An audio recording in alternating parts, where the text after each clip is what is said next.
my lane fast, call it high speed. I've been working hard, yeah, I've been working nightly. If you think you'll win, not fucking likely. I be taking shots, yeah, cold-blooded, icy.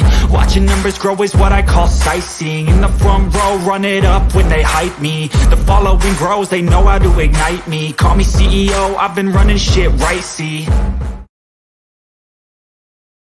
All right, welcome to the Fantasy Six Pack 2022 Fantasy Football Team Previews. Tonight we're going to be covering the Baltimore Ravens. Joining me to break them down is Mr. Dylan Clemons, and just like all of them, let's just jump right into it here. And starting off with the quarterbacks, and we've got Mr. Lamar Jackson coming off a little bit of a down year, a little banged up, but not quite as efficient as he had been in the past. Just, a lot of injuries on that team last year, and it really showed. Just start right there, man. With getting some guys back, especially that running game kind of back and healthy. Do we see a bit of a bounce back from him? He only did have the 2 rushing touchdowns last year, so I would at least think that's got to go back up, right? Yeah, that's pretty crazy that he only had 2. He had 7 each the previous 2 seasons. Yeah, he did miss a few games, but yeah, yep, of course. What I thought was also crazy was the Ravens threw the ball 611 times last season. The previous year, they threw it 406 only. I was going to say something close to that, too. So, yeah, because he in 12 games, he actually surpassed his 2020 yardage total in passing. This is how much more they passed. It was insane. Yeah, that is wild. That offense was just kind of in shambles, like you mentioned. All the injuries to the offensive linemen, to every running back, it felt like. Like, they were pulling guys off the street for their running back room. Yeah, like Devontae Freeman and Le'Veon Bell and stuff like that. But yeah, I expect Lamar to have a bounce back for sure. Yeah, so right now he's ranked on Fantasy Pros overall 47, QB3. Again, as I mentioned in one of the other shows that we've already recorded, I do filter out some guys, so this isn't like the true ECR, but it's kind of an ECR of a whole slew of guys that I feel like are very, very reliable. So you think that's where he should be going, or do you think he should be going lower? I think that's about right. I'm assuming he's behind Allen and Mahomes. He is for me. I know some people have Herbert up there.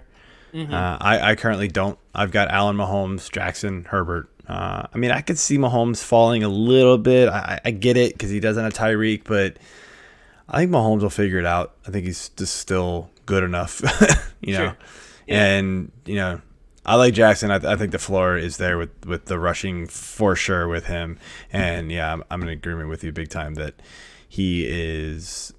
the rushing touchdowns are going to go up, and so he will produce much better.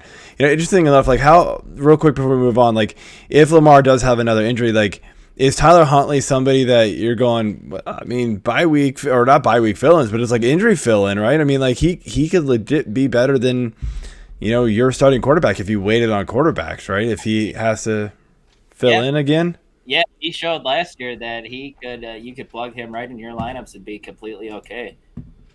Yeah, he did very well for himself. A 35-point game, a 15-point game.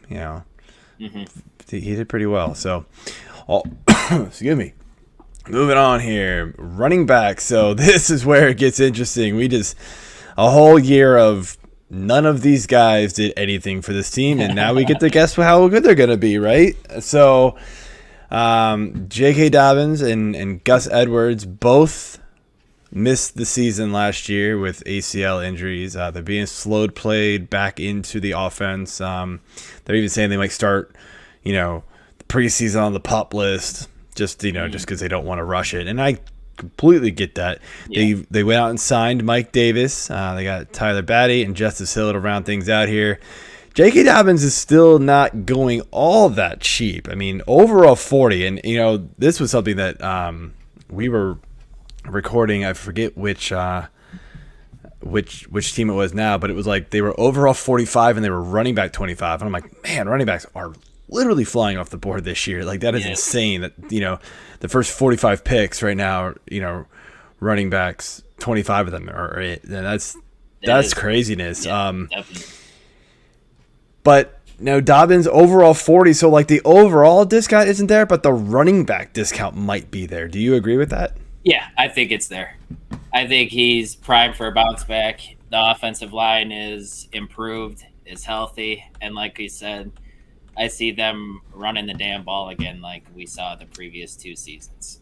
Yeah, I do too, and even more so, and we'll get to that when we get to the receivers. It's not a lot there, guys. Even worse than in years past, but yeah, it's one of those where I think they're just going to go super run heavy, and to where even the second running back is going to be valuable in this offense. But who's it going to be? Right now, the rankings say Gus Edwards, but I mean, it could easily be Mike Davis. Mike Davis is no slouch. I know he had a horrible season in Atlanta, but I mean, this is a much different offensive line. I was just going to say, you want to talk about a bad offensive line. That was right? I mean, this is a much, much better offensive line. I mean, we saw what he did in Carolina filling in for you know what I'm talking about. McCaffrey, thank you. Jeez. We saw how well he played when he filled in for McCaffrey in Carolina 2 years ago. Went over to Atlanta. Everybody thought he was going to be the guy. Clearly wasn't. But yeah, now gets to move over to this very running efficient offense. So is it going to be Edwards? Is it going to be Mike Davis? What's your thoughts? I think it's going to be Edwards. He knows the system. He's been in it a few years. And I want to say before last season, the year before, he was averaging close to 5 yards per carry. So he was at 5.3 and 5.2 the season before, actually. So yeah. He's been 5 or above all 3 seasons with Baltimore, actually. Yeah. Sorry about that. I missed 1 year. Very efficient. Yeah, I mean they're all like that, dude. I mean, even J.K. Dobbins. I mean, his rookie season he averaged 6 yards a carry.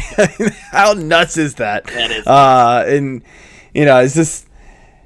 I guess the one worry, right, is that they don't seem to pound the rock with one guy, right? I mean, even Dobbins in his rookie season, even when he started getting going, right, and he was the guy finally.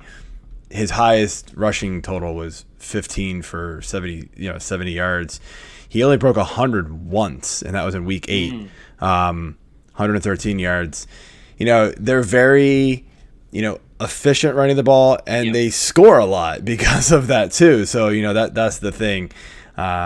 So I like the run game because there is so much of it, but it's not going to be condensed to like just one guy. But you could legit get 2 guys with double-digit carries. You also then just have to worry about Lamar just busting off a 70-yard run and taking all the thunder. So. All right, well, let's move over here to the wide receivers that we alluded to earlier, and it looks very, very different. No more Hollywood, so now it is Rashod Bateman time. Overall 82, wide receiver 33. Devin Duvernay, James Prochet, Tylan Wallace, Jalen Moore. How crazy is it that those other 4 guys on the roster aren't even showed up in East? Do you blame them? I mean, the stat you gave early on, right, where Lamar, the Ravens, they threw the ball like 370, just over 400 times, like, a couple years ago. That's kind of what they do. I 100% agree with it. That they're just not going to pass. But I mean, now that Hollywood is gone, I mean, how much of a ceiling does Bateman have? I think his ceiling's probably wide receiver too. Like with Hollywood departing, it freed up 146 targets, but like we said, the pass attempts is going to regress. So probably Bateman will see 110, 115, somewhere around there if I had to take a guess. So maybe his ceiling is wide receiver too, but he's not someone I'm going out and attacking. But to be honest with you, value at wide receiver 33 as the number 1 wide receiver option, it's not bad value by any means. Do you agree? Yeah. No, I've been kind of looking at, this is a whole bunch of guys in that like early 30 wide receiver range that I just love. Gabe Davis is one of them. We mentioned him. He's another one. Like, there's just a bunch of guys in that range where I'm like, yeah, I want all of those. It's like, but I'm only going to get one, if that. Just to point out a stat here, you mentioned, Brown had 145 targets last year. In 2020, when their offense was sort of, running as normal, or what we think is normal, he had 100 targets. So, yeah, you were not replacing 145 targets. I know a lot of people like to say that, on Twitter and things like that, but, take that with a grain of salt. We're not replacing. That's not a true replacement value at this point. The offense was being run completely different. The one thing that I kind of looked at with Bateman was last year, right? And so, he saw 11.5% of the total target share in the offense, but he really took him a while to get going, right? It did. The last 3 games, he saw near 20%, which was pretty good. Brown saw 25. It was really Mark Andrews, who took everything 30% in the last 3 games. I mean, he was just a ball hog in that game, in that offense. And I think that's where we got to go to next here is finish off here with the tight ends. And it is Mr. Mark Andrews, overall 21, tight end 2. I mean, now that Hollywood's gone, do we see more target share his way? Is it going to kind of stay the same? Is tight end 2 where he should be going? Or do you actually think he has a legit argument for going above Kelsey? I don't think we could put Andrews above Kelsey right now, especially with the departure of Tyreek Hill from the Chiefs too. And Kelsey's unquestioned the number 1 target in that offense as well. And obviously Mahomes is a better thrower of the football than Jackson. So I would lean Travis Kelsey still, but I love Mark Andrews. Yeah. I'm completely okay with taking him at his value right now at overall 21. Yeah, I'm a big fan of his too. I actually do have him ranked above Kelsey right now. I could easily flip-flop it back, man. Like that, sure. They are a flip of the coin right now for me. They're both in very similar situations where the passing offense, I think, is going to be run through them. Mm-hmm. There's probably more volume in Kansas City, but I also think they might have better receivers, right? Overall, with I know people hate on Juju, but I mean, he's still pretty good, right? Juju's there. They brought in Sky Moore. They've got, Mr. Dropsies from Green Bay. Unfortunately, I feel like they brought in somebody else too. I'm blanking on right now, but they've got some guys they can spread the ball around. Like, really, the only guys that Lamar is going to throw to is Andrews and Bateman, and we know that. And so, I just think the volume is guaranteed for him to where Kelsey could see some off games here and there. But all right, man, well, that's it for the Ravens. I want to thank you all for tuning in, and hit that subscribe button, leave those comments, we appreciate it, and go ahead and check out some more of those team previews. See you later.